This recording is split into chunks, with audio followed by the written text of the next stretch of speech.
नमस्कार।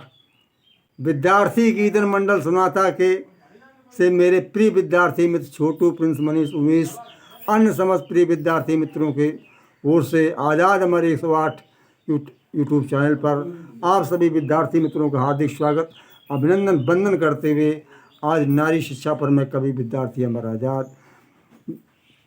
तो जीवन में शिक्षा का अर्थ होता है, जो बताया था, जो शिक्षित, जो हमें सभ्य बना दे। आज की शिक्षा में विद्यालयों की, स्कूलों की बढ़ती बाढ़ और अध्यापकों की भीड़ ने उस शिक्षा को छिपा लिया है।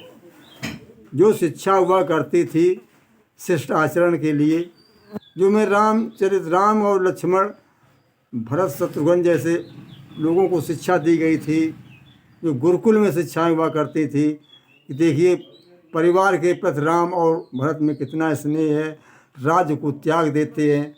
इस शिक्षाओं, आज की शिक्षा केवल उद्देश्य रह गया है डिग्री प्राप्त करके नौकरी, ऊंचे ऊंचे पद पाना और वैभव और विलासता से भरा जीवन व्यतीत करना। तो मैं बता रहा हूँ कि स्त्री शिक्षा, स्त्री वैसे भी पिछड़ी रही, घर में कैद होकर के रही, उसके बाहर आने में रोक लगी रहती थी, वो घर का कार्य करती थी। तो जीवन में, मानव जीवन में स्त्री पुरुष एक जीवन रूपी गाड़ी के दो पहिए हैं, या कहिए कि एक पक्षी के दो पंखे हैं। अब यहाँ पर देखिए कि बिना एक पहिया के गाड़ी चल नहीं सकती है और एक पंख से पक्षी उड़ नहीं सकता है। दोनों का मेल होना आवश्यक है। जब तक ना स्त्री और पुरुष में आपसी तालमेल नहीं होगा, मधुर संबंध नहीं होंगे, तब तक वो गृहस्थ जीवन चौपट हो जाएगा। कभी सुख स्वर्ग की कामना करना, उसकी छाया देखना तो अगल की बात है, वहाँ कभी सुख आनंद की एक झलक भी नहीं आ सकती है। स्त्री का दूसरा नाम गृहिणी है, गृह लक्ष्मी है। पुरुष और नारी, स्त्री के दोनों के अलग अलग कार्य क्षेत्र रहे। नारी घर का कार्य, गृह कार्य करती थी, घर का कार्य संभालती थी, और पुरुष बाहर जा कर के क्षेत्र में अपना द्रव्योपार्जन, धन का उपार्जन, पैसा कमाता था और वो कमा कर लाता था और घर में देता था। अब घर में अगर शिक्षित नारी है तो उस पैसे को सुरक्षित, व्यवस्थित रूप में लगा देना, कहाँ कितना खर्च करना, वो शिक्षित नारी ही कर सकती है। इसलिए पुरुष गृह कार्य, घर के कामों से निश्चिंत रहता था कि हमारी पत्नी घर का कार्य सब संभाल लेगी। योग्य शिक्षित नारी होती है, वो अपने संतानों की अच्छी तरह से देखभाल करती है, अच्छे संस्कार डालती है, और बच्चों में कि ये प्रारंभिक पाठशाला जो माँ ही होती है, सबसे पहले आदि गुरु होती माँ ही होती। मैंने कई वीडियोस पर दिए माँ पर। और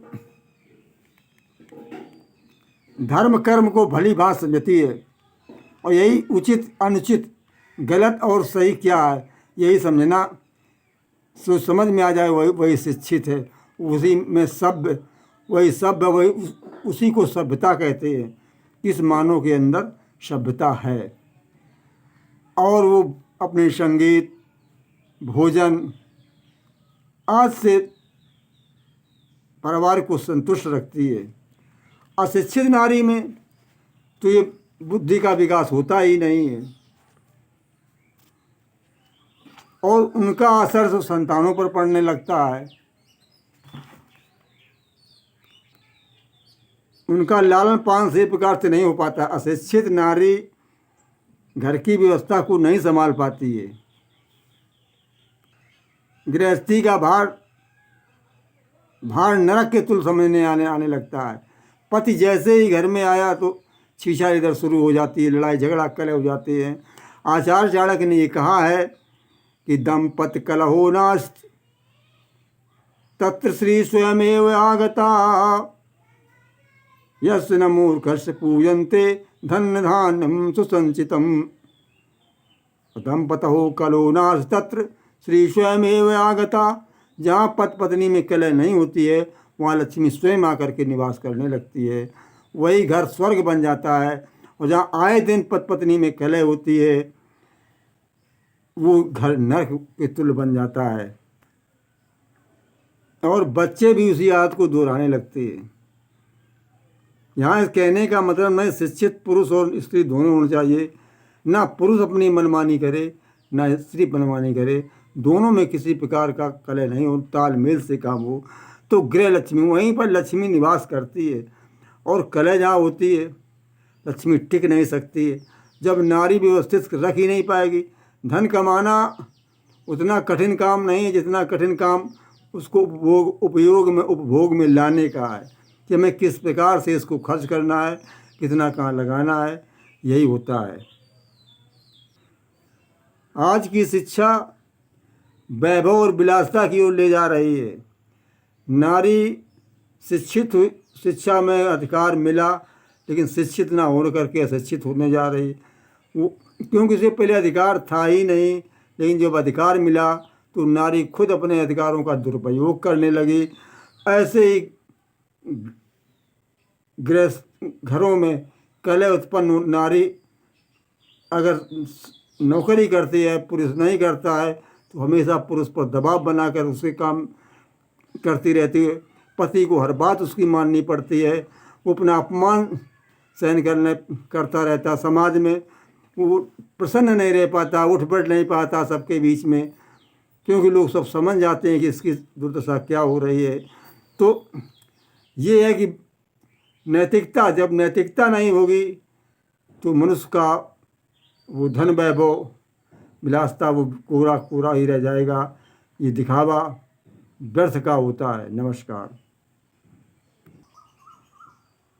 अविद्या के कारण नारी में अंधविश्वास, हठप्रीता ऐसे तमाम दुर्गुण आ जाते हैं जो पति पत्नी में हमेशा कलह बनी रहती है, तो मानसिक और शारीरिक विकास भी नहीं हो पाते हैं। ऐसी कलह उत्पन्न होती है कि स्त्रीयोचित शिक्षा का अभाव होने के कारण हम इतने परेशान हो जाते हैं कि जिसकी कुछ दिन रात कलह होती रहती है। और धार्मिक आडंबरों के पीछे, कुरीतियों और धार्मिक आडंबरों के पीछे मूर्ख स्त्रियां धन और स्वयं को ठग जाती हैं, धन भी बर्बाद कर देती, अपनी इज्जत को भी बर्बाद कर देती ठगों के हाथ पड़ करके। इसलिए हमें अंधविश्वास में नहीं पड़ना चाहिए। नारी शिक्षित, और आज शिक्षा होने पर भी, समझदारी होने पर भी हम इन ढोंगी पाखंडी बाबा संत महात्माओं और भक्तों के ठगे जाते हैं। इसमें नारी सबसे आगे है। इसीलिए मैं कह रहा हूँ कि जहाँ नारी शिक्षित है, वो समझती है, वही घर को अपना स्वर्ग बना सकती है। नहीं तो नरकी जीवन जीने के लिए ऐसी स्त्रियां उल्टा जो लड़ाई कलह ठाए रहती, नरकी जीवन जीने के लिए पति को अपने विवश कर देती हैं और पूजा पाठ के लिए मंदिरों में आरती करती, दिखावा करने के लिए जाती हैं। जब घर में सुख शांति नहीं है तो मंदिर में ले जा कर के आरती से क्या लाभ होता है। हमें सुख शांति प्रदान करे तो हम अपने या चरणों द्वारा सुख शांति प्रदान कर सकते, ना कि पत्थर में मंदिरों के देवी देवताओं पत्थरों के देवता करने आएंगे।